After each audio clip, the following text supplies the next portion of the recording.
All right, Shalom. I'd like to start off saying, Call Halayim La Yahweh, by Hashem Yahweh Shai, by Hashem Harikah Kodash, my Mouth. Double honors to the elder apostles of Great Millstone, double honors to our elder apostles as well, Harawan Bar Yashar, all down here in the Lions Den camp. Salutations to the Akim that are pushing the truth, sincerity, and truth, and peace and blessing to the men, women, and children that believe in the name of Yahweh by Hashem Yahweh Shai. All right, I'm Chanak Sa'an Bar Yashar, all from the Lions Den of Yashar camp. And this is another Lions Den news and prophecy. And so here goes. It says Second Ezra chapter. Um, basically, it's not looking good for. Hold on a second. For Babylon, it just hold on one second. All right. It's we got talking codes and stuff like that right now. Because Babylon is anything that's you mentioned on YouTube that goes against Babylon. We all know who Babylon is. They're going to strike you and try to shut down your page, take down your videos, just basically for speaking the truth. But here's the thing, though. We've been talking about this thing that's going on in Venezuela for the past couple of months now, and it is what it is. Like Esau doesn't even understand why he's moving the way he's moving because he's being guided by Yahweh by Shem Yahweh Shah. There's no way around it. They can try to be in disbelief, but what does it say? Their inward thoughts is that their houses shall continue to forever. So this place is coming down, being Babylon, you know, and there's nothing they're going to be able to do about it. So even if they were trying to turn back, like what the scripture says, that we would have healed Babylon, but she could not be healed. All right, this is our second Ezra 15:1. You know how we do. It says, "Behold, speak thou in the ears of my people the words of prophecy which I will put in thy mouth, saith the Lord, and cause them to be written on paper, because they are faithful and true." It says, "Fear not the imagination against thee, let not the incredulity of them trouble thee that speak against thee." And that incredulity is talking about their disbelief. See that? "For all the unfaithful shall be unalived in their unfaithfulness," man. It says, "Behold, I will bring plagues upon the world, the sword, famine, death, and destruction," man. It's unalive and destruction. Whatever, man. We can't even speak freely on this thing. It's just so crazy. But no matter how much they try to censor, and no matter how much they're in disbelief, the inevitable is going to happen. Babylon the Great will be destroyed by fire. And look at the moves that they're making. It says, article right here says, warships, submarines, and Tomahawk missiles. How the U.S. is preparing for a possible war with Venezuela. Now all that firepower they got over there for some drugs? Are you serious? No, man. They flexing muscles, man. It said U.S. forces seize and sanctioned oil tanker off of the coast of Venezuela on Wednesday in a dramatic escalation of hostilities between Washington and Caracas. Helicopters sent to intercept the vessel have reportedly taken off from the USS Gerald R. Ford, the world's largest aircraft carrier, which was sent to the region last month in a pointed show of force. See that? Flexing the muscles. See? But, you know, all this is going to be a witness against this place, man. For the amount of force that they're trying to use, you know, it's all a hidden agenda behind it. It says the latest operation pulling in special forces, like, and where's the evidence of all these, you know, if these are drug like cartel vessels that they're seizing, where they should be showing the pictures of all we stopped this amount of coming into the, you know what I'm saying? Ain't showing none of that. They're blowing people to smithereens. Like the Yosemite Sam. Like Elder said in one video, if you're a hammer, everything looks like a nail. It says the latest operation pulling the special forces of U.S. Marines follows months of saber rattling and intimidation from Donald Trump. In an attempt to apply pressure, pile pressure on Venezuelan President Nicolas Maduro. But with Maduro unmoved, the U.S. buildup in the Caribbean shows no signs of slowing down as Trump continues to amass gunboats, troops, and missiles. See that? So they're in disbelief that this place is going to be taken down. It says, how many U.S. ships are stationed near Venezuela? It says the USS Gerald R. Ford joined a fleet of 12 warships in the Caribbean in November, adding capacity for up to 90 aircraft to join the 10 FB F-35B fighter jets stationed in Puerto Rico. Stocked with the long-range missiles converted by Ukraine, the U.S. Armada today has the capacity to strike targets anywhere in Venezuela. The force projects huge power across the region for an operational ostensibly targeting drug traffickers. All right. It represents the largest U.S. buildup in the area unrelated to the natural disasters in more than 3 decades. It says the number of combat vessels has jumped since the first half of the year when the U.S. kept a steady patrol of 3 to 5 in the region, according to analysis by the Center for Strategic and International Studies.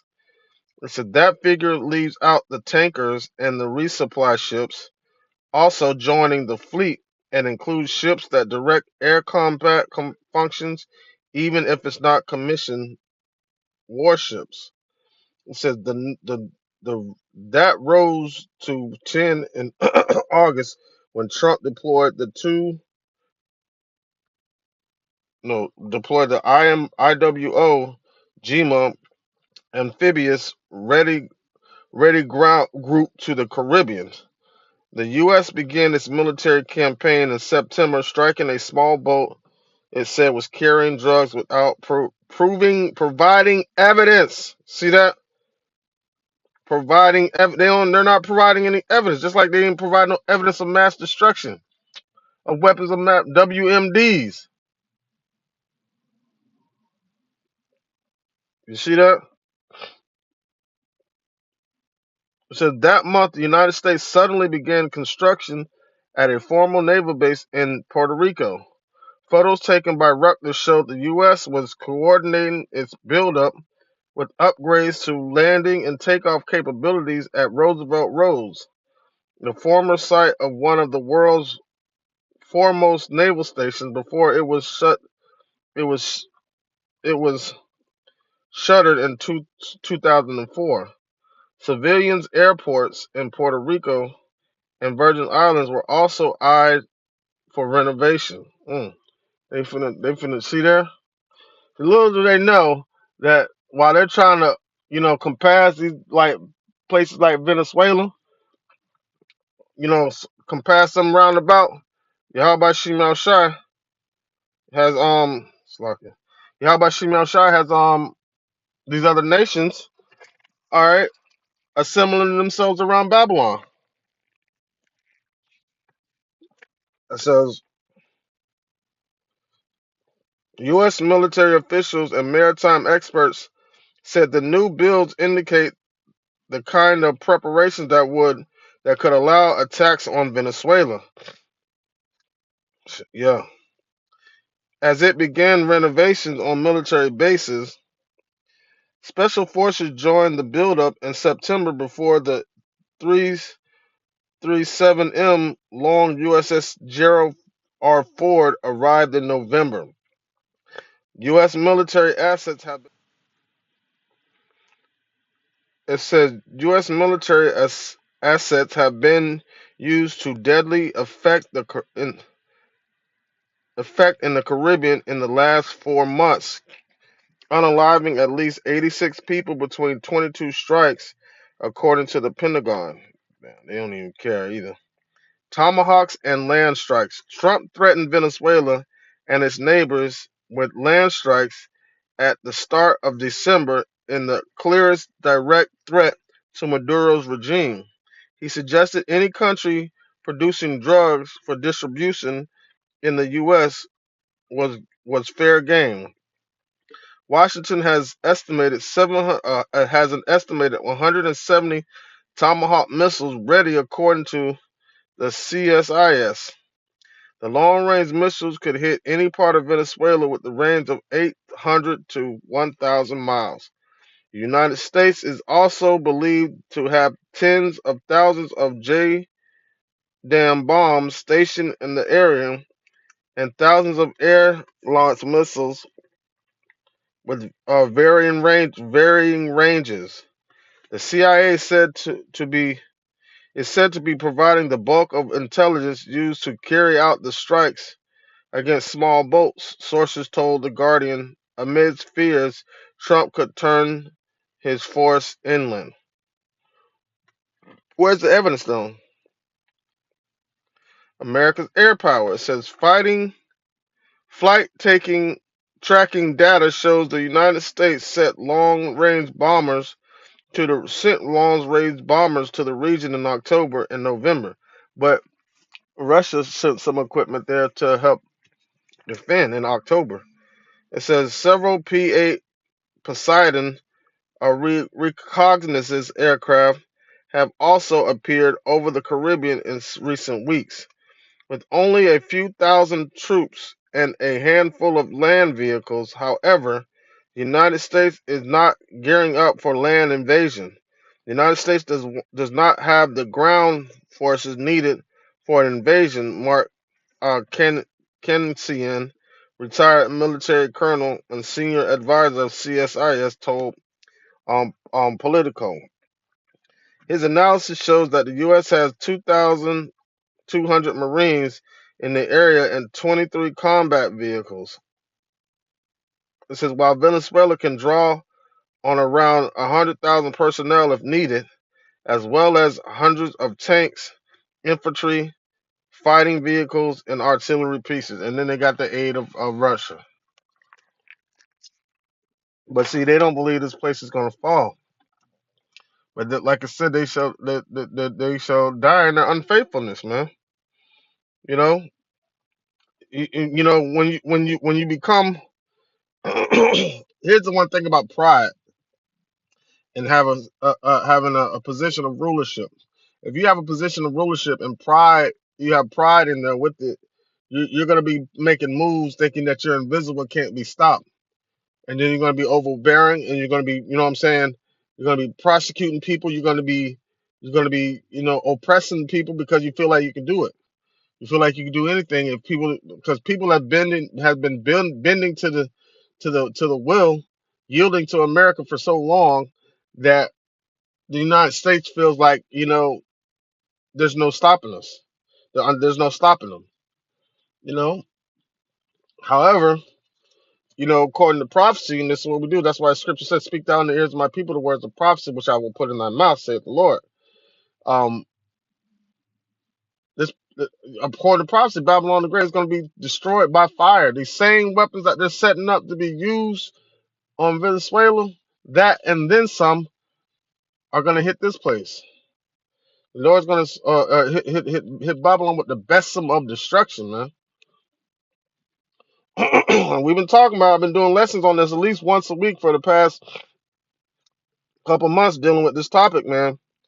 But Yahweh Shemel Shai has a number for Babylon the Great. All right, Lord, one this lesson to edify and to serve his purpose for the hopeful elect, the ones that truly believe in the name of Yahweh Shemel Shai. With that, I say, call Halayim, La Yahweh, Bashem Yahweh Shai, Bashem Harakak Wadash, Ma'amath. Double honors to the elder apostles of the great millstone, double honors to my elder apostles as well. I heard one Bunyan Yasharola down here in the Lions and Camp. Salutations to the Archon that are pushing the truth, sincerity, and truth. And peace and blessing to the men and women, the children that believe in the name of Yahweh Shemel Shai. Shalom.